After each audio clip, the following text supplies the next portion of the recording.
హైదరాబాద్లో నకిలీ మెహందీల తయారీ యూనిట్స్ పై ఫోకస్ పెట్టారు డ్రగ్స్ కంట్రోల్ అధికారులు. మెహదీపట్నంలోని షకీల్ ఇండస్ట్రీస్ పై దాడి చేసి 40 డబ్బాల నకిలీ మెహందీ కోన్స్ సీజ్ చేశామన్నారు అధికారులు.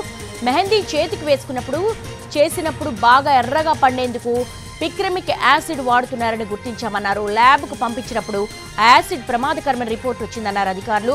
పిక్రమిక్ యాసిడ్ వాడకం వల్ల ఎలర్జీస్తో పాటు ఆస్తమా, అనారోగ్య సమస్యలు తలెత్తుతాయన్నారు అధికారులు. ప్రస్తుతం హైదరాబాద్లో నకిలీ మెహందీలకు కలకలం సృష్టిస్తూ ఉన్నాయి. దీంతో డ్రగ్ కంట్రోల్ అధికారులు దీని మీద దృష్టి సారించారు. నకిలీ మెహందీ తయారీ సంస్థలపై అటాక్స్ చేశారు. మెహదీపట్నంలోని షకీల్ ఇండస్ట్రీస్ పై డ్రగ్ కంట్రోల్ అధికారులు దాడి చేసి కొన్ని మెహందీ ప్రమాదకరమైనటువంటి రసాయనాలు కలుపుతున్నట్టుగా వాళ్ళ విచారణలో తేలింది. దాంతోపాటు ఆ కలుపుతున్నటువంటి ఆ ఇండస్ట్రీస్కు సంబంధించినటువంటి తనిఖీలు కూడా ముగిశాయి. కెమికల్ మెహందీ వాడితే గనక చర్మ, ఇతర ఆరోగ్య సమస్యలు తలెత్తే ప్రమాదం ఉంది. దీంతో కొంతవరకు కూడా ఆస్తమా లాంటి ఎలర్జీస్ లాంటివి కూడా వచ్చే ప్రమాదం ఉండడంతో పోలీసులు, డ్రగ్ కంట్రోల్ అధికారులు అటాక్స్ చేశారు.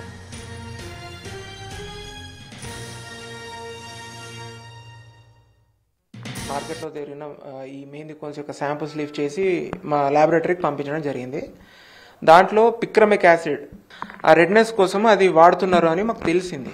సో ఆ ల్యాబ్ రిపోర్ట్ కూడా అదే చెప్పింది. ఒక 40 బాక్సెస్ అండి. అంటే అక్కడ మేము వెళ్ళినప్పుడు ఎన్ని బాక్సెస్ అయితే ఉన్నాయో అవన్నీ సీజ్ చేసాము. వాళ్ళు ఎన్ని రోజులు చేస్తున్నారు, తర్వాత వాళ్ళు ఎంత ఐటమ్స్ వాళ్ళు రా మెటీరియల్ తెప్పించుకున్నారు, ఇదంతా కూడా మేము ఇన్వెస్టిగేషన్ చేస్తున్నాము. ప్రస్తుతానికైతే మేము సీజ్ చేసిన ఐటమ్స్ కోర్టులో సబ్మిట్ చేయడం జరిగింది. తర్వాత ఇన్వెస్టిగేషన్ క్యారీ ఆన్ అవుట్ అవుతుంది. అంటే మెహందీ కోన్స్ చేసినా కూడా పిక్రమిక్ యాసిడ్ లేకుండా బిఐ స్పెసిఫికేషన్స్ ప్రకారం చేస్తే ఎటువంటి తప్పు లేదండి.